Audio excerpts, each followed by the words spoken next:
Tuhan. Shalom. Shalom. Puji Tuhan. Tidak terasa ya.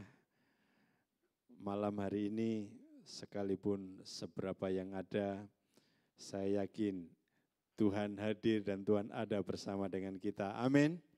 Nah, sekalipun kita ada beberapa orang, tapi satu hal, malaikat di surga bersorak-sorai di tempat ini. Amin. Nah, saya perlu saksikan semalam itu saya bersama dengan teman saya di PGPI itu, Pak Sentosa Sembiring. Nah, itu dia ada kebaktian tengah minggu. Yang datang itu cuman keluarganya aja, saudara. Tamunya dari Jakarta. Ya, itu ibu-ibu. Yang saya takjub itu hanya beberapa keluarga, 3-4 keluarga. Tapi saat dia memuji Tuhan, saat dia menyembah Tuhan tuh, waduh, orang yang cuman 4-5 orang, suaranya itu melebihi yang ada di ruangan ini. Sampai doanya pun juga demikian, menggelegar. Dan saya merasakan satu hadirat Tuhan yang luar biasa. Cuman ada gitar dan piano, saudara. Pujiannya sederhana, tetapi saya merasakan bagaimana dia memuji dengan sungguh-sungguh. Saya menyaksikan dengan kepala mata sendiri. Cuman beberapa orang, tapi suaranya, saudara. Memang kalau orang Medan, orang Batak itu, waduh, suaranya menggelegar, saudara. Tapi kalau digunakan dengan memuji dan menyembah Tuhan, itu benar-benar merasakan Roh Kudus itu melawat kehadiran pada waktu itu. Nah, saya juga percaya kalau orang yang cuma jumlahnya beberapa gelintir, tapi kalau Tuhan menyertai dan Tuhan ada, kita tidak dibatasi dengan seberapa banyak kita yang ada, tapi kita yakini kuasa Roh Kudus sungguh dahsyat dan luar biasa. Amin. Amin. Puji nama Tuhan. Malam hari ini firman Tuhan berbicara tentang menabur bagi misi. Nah, firman Tuhan ini 3 minggu yang lalu karena hambanya tidak datang, maka firman Tuhan ini disampaikan pada minggu terakhir. Dan puji Tuhan, firman Tuhan ini boleh membawa kita untuk kita boleh menabur bagi misi. Nah, Bapak Ibu Saudara yang kami kasihi, apa sih yang dimaksud dengan misi itu sendiri? Nah, saya coba melihat apa sih misi menurut Alkitab itu sendiri. Misi ialah pengutusan dari Allah kepada umatnya untuk menyatakan kasih dan Injilnya ke seluruh dunia. Nah, ini mencakup baik penginjilan, menjadikan murid, dan mewujudkan pekerjaan Kristus melalui perbuatan, keadilan, dan pemeliharaan ciptaan dengan tujuan utama yaitu agar dunia percaya kepada Allah. Itu misi menurut Alkitab. Tapi menurut KKBI, di sini misi adalah tugas yang dirasakan sebagai kewajiban seperti untuk tugas baik diplomatik, politik, perdagangan, atau seni yang dikirim oleh suatu negara ke negara lain. Atau secara lebih umumnya adalah misi itu sebagai pengutusan atau kegiatan. Nah, ini tentang arti misi menurut firman Tuhan atau Alkitab dan menurut Kamus Bahasa Indonesia. Nah, Bapak Ibu, namun di renungan pada malam hari ini, kita tidak berbicara tentang misi di dalam menjangkut jiwa-jiwa atau misi di dalam penginjilan. Namun terlepas dari itu,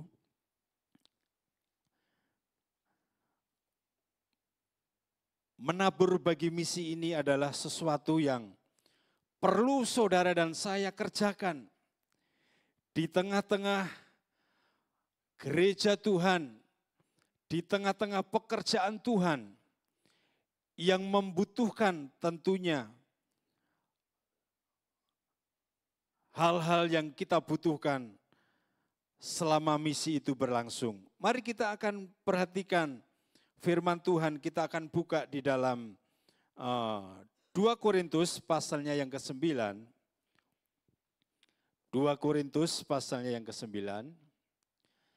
Kita akan baca dari ayat pertama sampai yang ke-5. Demikian bunyi firman Tuhan.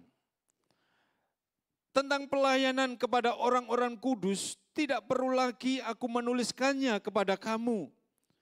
Aku telah tahu kerelaan hatimu, tentang mana aku memegahkan kamu kepada orang-orang Makedonia.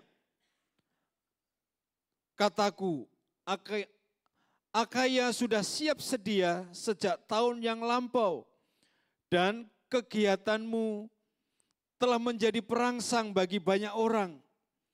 Aku mengutus saudara-saudara itu agar kemegahan kami dalam hal ini atas kamu jangan ternyata menjadi sia-sia, tetapi supaya kamu benar-benar siap sedia, supaya yang telah kukatakan, supaya apabila orang-orang Makedonia datang bersama-sama dengan aku, jangan mereka mendapati kamu belum siap sedia. Sehingga kami untuk tidak mengatakan kamu merasa malu atas keyakinan kami itu. Sebab itu, aku merasa perlu mendorong saudara-saudara itu untuk berangkat mendahului aku, supaya mereka lebih dahulu mengurus pemberian yang telah kamu janjikan sebelumnya, agar nanti tersedia sebagai bukti kemurahan hati kamu dan bukan sebagai pemberian yang dipaksakan.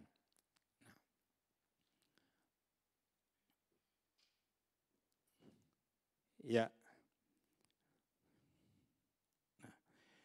Misi bukan tentang orang yang pergi ke ladang pelayanan, tetapi juga tentang orang yang mendukung melalui doa, dana, dan pelayanan.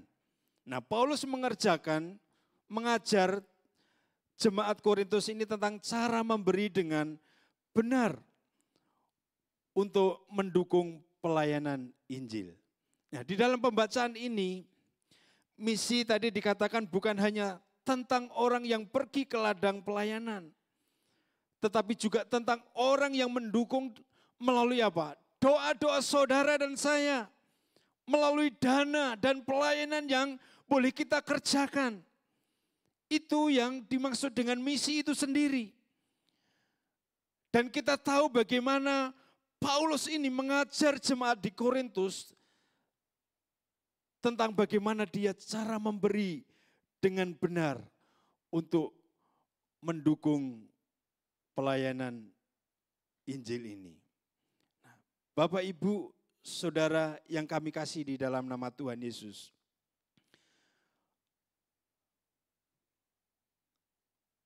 Misi yang harus kita kerjakan di dalam kita menabur misi ini, khususnya di ladang pekerjaan Tuhan,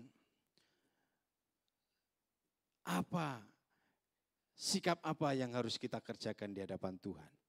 Supaya ketika saudara menabur misi itu, pekerjaan kita yang ada di tempat ini bisa dilakukan, bisa dilaksanakan dengan baik.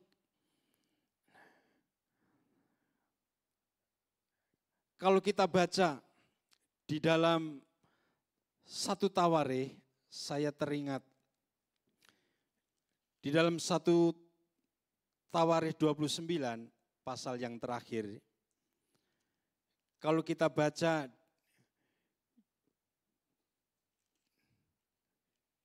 di dalam ayat yang ke-1 sampai yang ke-9, di sana dikatakan, judulnya Sumbangan untuk Pembangunan Bait Suci.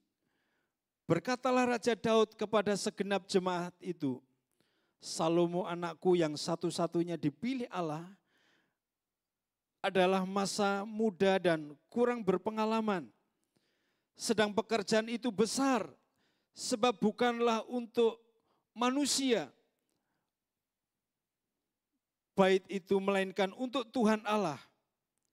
Dengan segenap kemampuan, aku telah mengadakan persediaan untuk rumah Allahku, yakni emas untuk barang-barang emas, perak untuk barang-barang perak, tembaga untuk barang-barang tembaga, besi untuk barang-barang besi, dan kayu untuk barang-barang kayu, batu permata syuham dan permata tatahan, batu hitam dan batu permata yang berwarna-warna, dan segala macam batu mahal-mahal, dan sangat banyak pualam.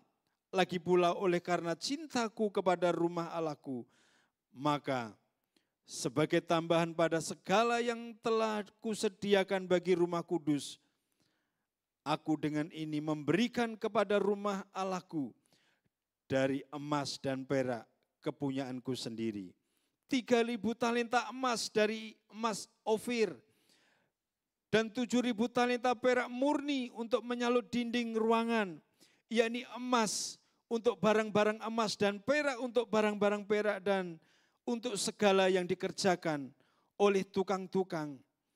Maka siapakah pada hari ini yang rela memberikan persembahan kepada Tuhan? Perhatikan. Lalu para kepala puak dan para kepala suku Israel dan para kepala pasukan 1.000 dan pasukan 1.000 dan para pemimpin pekerjaan untuk raja menyatakan kerelaannya. Mereka menyerahkan untuk ibadah di rumah Allah 5.000 talenta emas dan 10.000 dirham, 10.000 talenta perak dan 18.000 talenta tembaga, serta 100.000 talenta besi. Perhatikan ayat 8 dan 9. Siapa yang mempunyai batu permata menyerahkannya, perhatikan, menyerahkannya kepada Yehiel, orang Gerson itu untuk apa? Perbendaharaan rumah Tuhan. Ayat 9. Bangsa itu bersukacita karena kerelaan mereka masing-masing. Sebab dengan tulus hati mereka memberikan persembahan sukarela kepada Tuhan. Juga Raja Daud sangat bersukacita. Nah, di dalam misi di sini, apa yang mereka tabur bagi ladang misi pekerjaan Tuhan ini, sikap yang pertama yang dilakukan di sini adalah di dalam ayat yang pertama, yang kedua, dia lakukan dengan kerelaan hati. Nah, seperti yang dilakukan oleh Daud ini.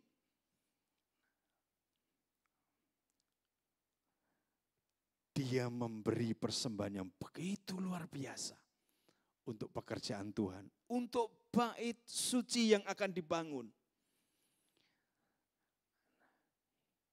Ini satu hal yang perlu kita renungkan baik-baik, saudara.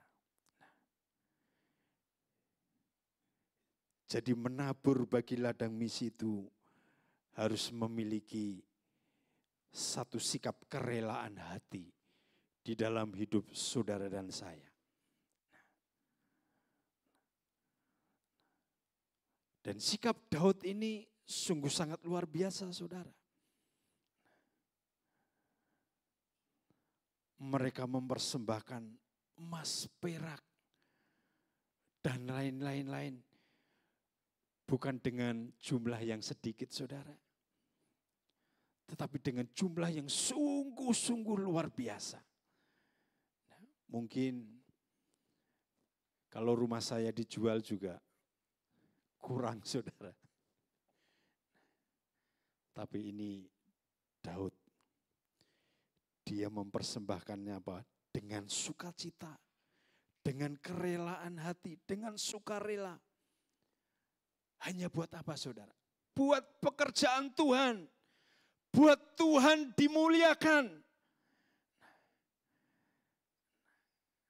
Bagaimana dengan saudara dan saya? Paulus di sini memuji kerelaan jemaat yang sudah berniat memberi bahkan sebelum ia datang. Nah, kerelaan itu adalah satu tanda hati yang sudah disentuh oleh kasih Kristus. Bapak, Ibu, saudara yang kami kasihi, kalau kita berbicara tentang misi pekerjaan Tuhan ini, sekali lagi, jangan kita hitung-hitungan sama Tuhan. Suatu ketika, gereja kami dulu waktu di Cepu, itu kursinya tuh masih pakai kursi jati yang panjang gitu ya. Nah, itu kursinya itu terkadang reot ya. Reot, tahu reot? Meleot gitu. Nah, suatu ketika itu ada pengusaha dari Blora. Itu dia pengusaha mebel, pengusaha kayu jati yang pilihan. Nah, itu enggak taunya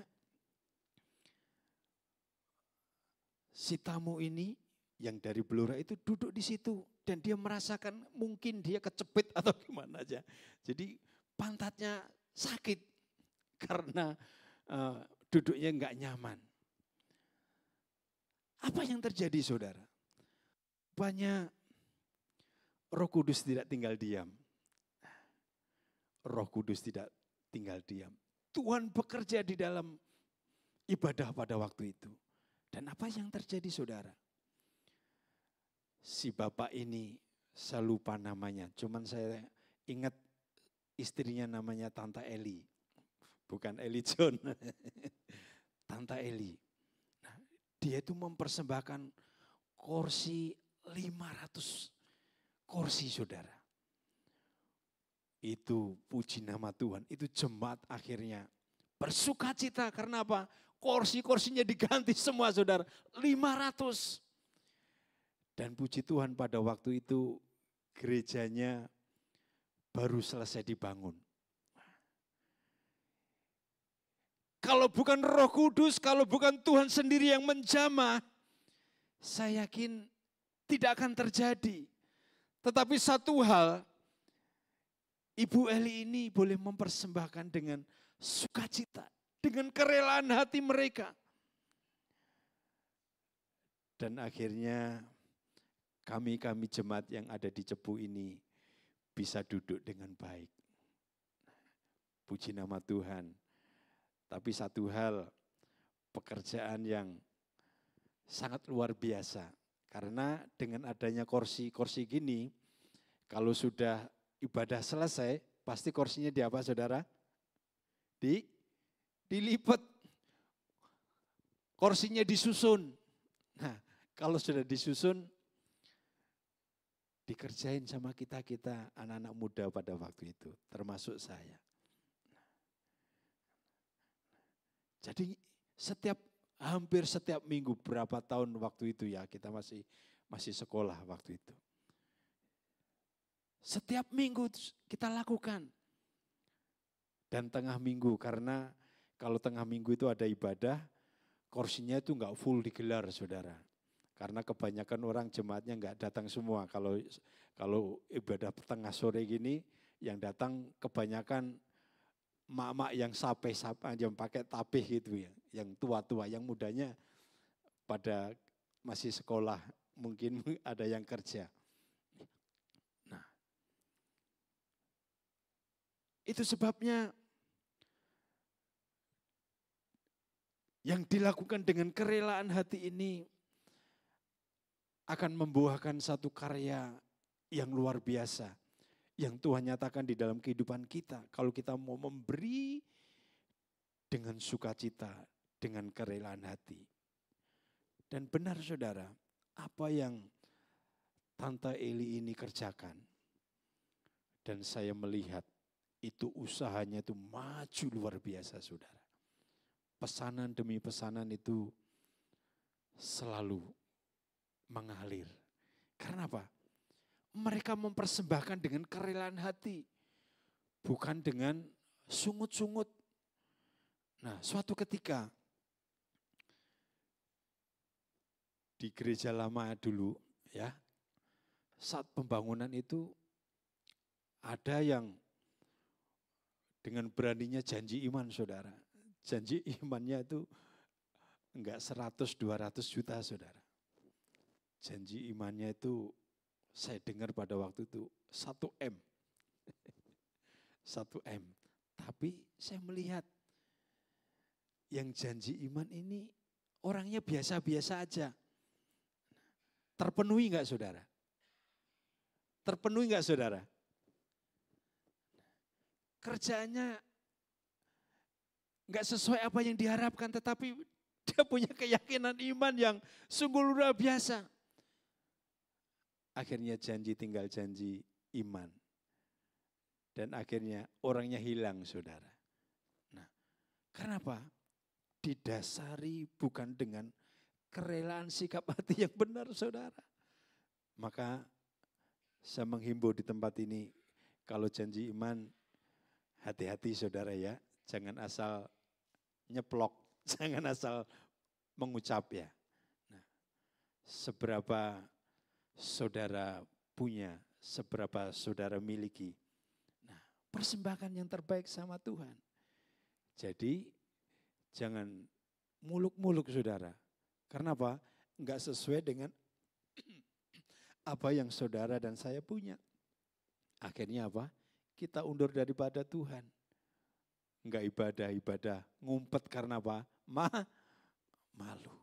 Nah, oleh sebab itu, sikap yang pertama ini saat kita menabur bagi ladang di misi Tuhan ini, sikap kita harus yang pertama ini dilakukan dengan kerelaan hati.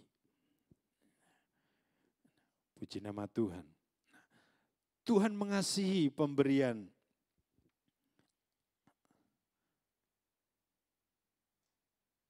Ya. Tuhan mengasihi pemberian yang memberi dengan landasan ini, yaitu sukarela dan sukacita. Nah, kalau kita baca di dalam 2 Korintus 9 ayat 7. Hendaklah masing-masing memberikan menurut kerelaan hatinya. Jangan dengan sedih hati atau apa? Karena paksaan. Sebab Allah mengasihi orang yang memberi dengan apa? Dengan sukacita. Puji nama Tuhan. Nah, jangan memberi karena apa? Jangan memberi karena paksaan. Tetapi dasarilah dengan ungkapan syukur atas kasih Tuhan. Puji nama Tuhan. Kemudian yang kedua. Yang kedua di dalam ayat yang ketiga dikatakan demikian.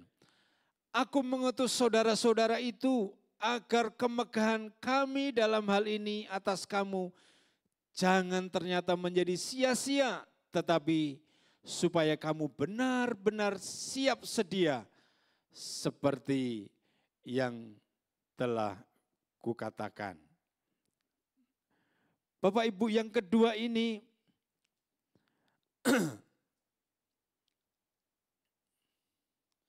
untuk menabur bagi ladang misi, sikap kita yang pertama tadi kita lakukan dengan kerelaan hati. Kemudian yang kedua di sini di dalam ayat yang ketiga tadi, kita harus menghindarkan diri dari kemegahan.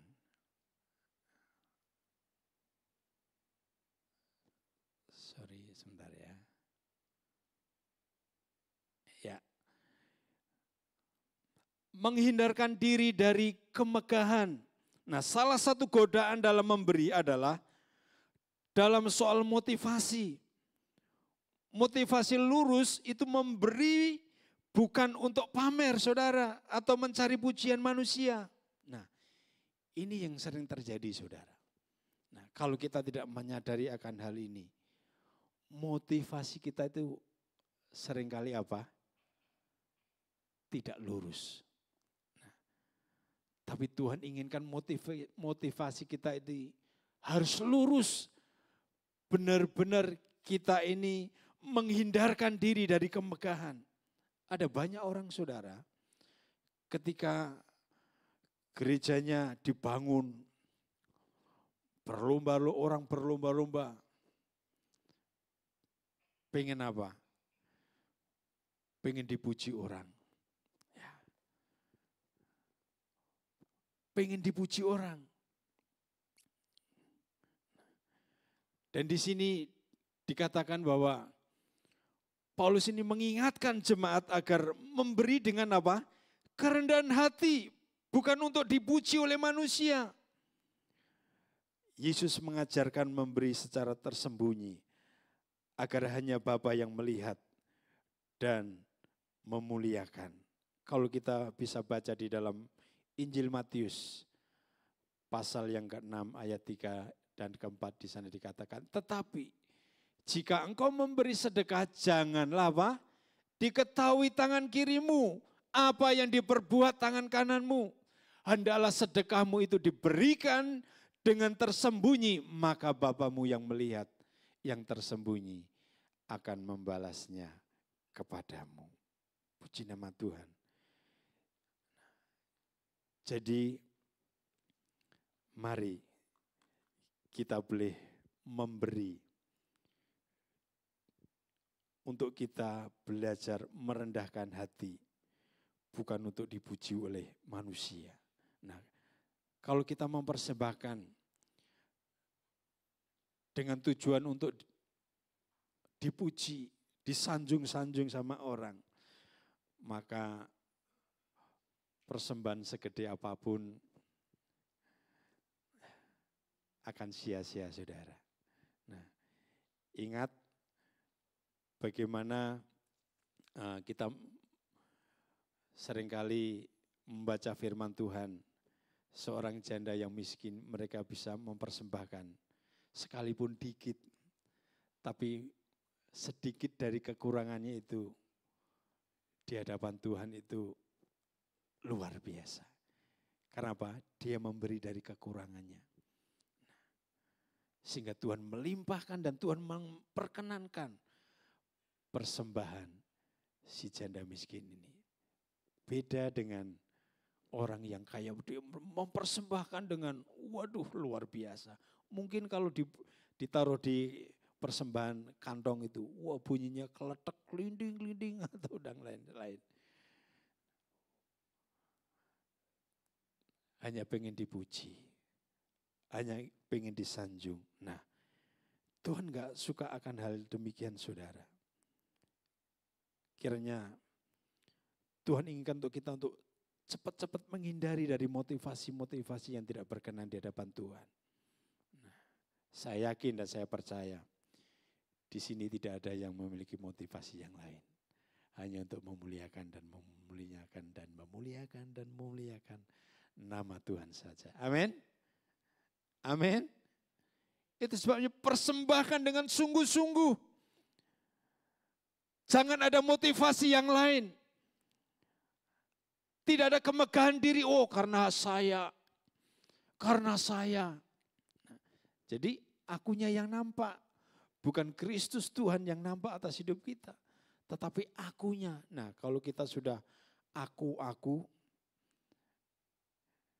Ini kita harus mawas diri. Kita harus belajar apa? Harus belajar merendahkan diri. Nah Di sini Paulus mengingatkan kepada kita jemaatnya untuk belajar memberi dengan kerendahan hati, bukan untuk dipuji dan disanjung. Bapak, Ibu, Saudara yang kami kasihi, oleh sebab itu, mari saat kita menabur di dalam ladang misi Tuhan ini, beri dengan kerelaan dan kerendahan hati, bukan untuk dipuji, bukan dengan kemegahan diri kita sendiri. Amin. Puji nama Tuhan. Kemudian, yang terakhir, di dalam ayat yang ke-5, 2 Korintus 9 ayat 5. Sebab itu aku merasa perlu mendorong saudara-saudara itu untuk berangkat mendahului aku, supaya mereka lebih dahulu mengurus pemberian yang telah kamu janjikan sebelumnya, agar nanti tersedia sebagai bukti kemurahan hati kamu dan bukan sebagai pemberian yang dipaksakan. Jadi yang ketiga ini, menabur di dalam misi ini, sikap kita bagaimana harusnya? Yaitu harus dilandasi oleh kemurahan.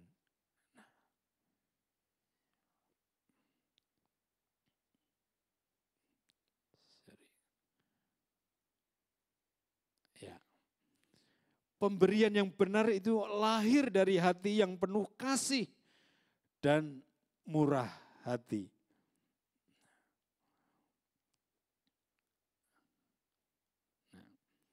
Yesus adalah teladan kemurahan terbesar yang mereka rela merendahkan dirinya demi kita.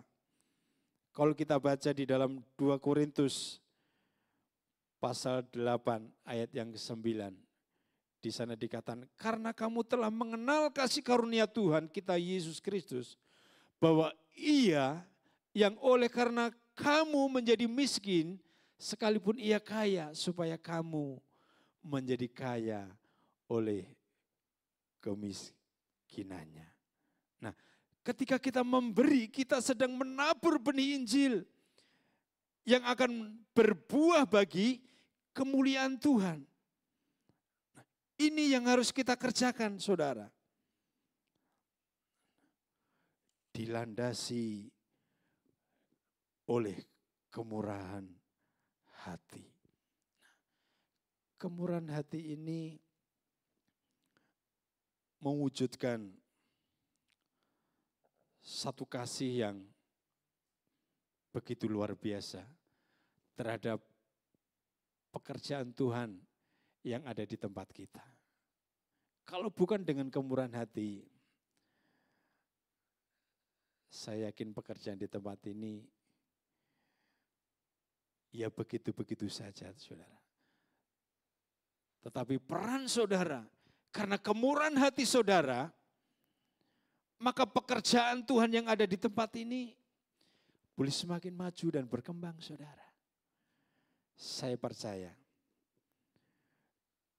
dengan kemurahan hati saudara ini, Tuhan akan melimpahkan segala berkat anugerahnya di dalam hidup saudara dan saya. Saudara yang berusaha, diberkati Tuhan. Saudara yang bekerja, diberkati Tuhan. Dilimpahi dengan segala sesuatunya.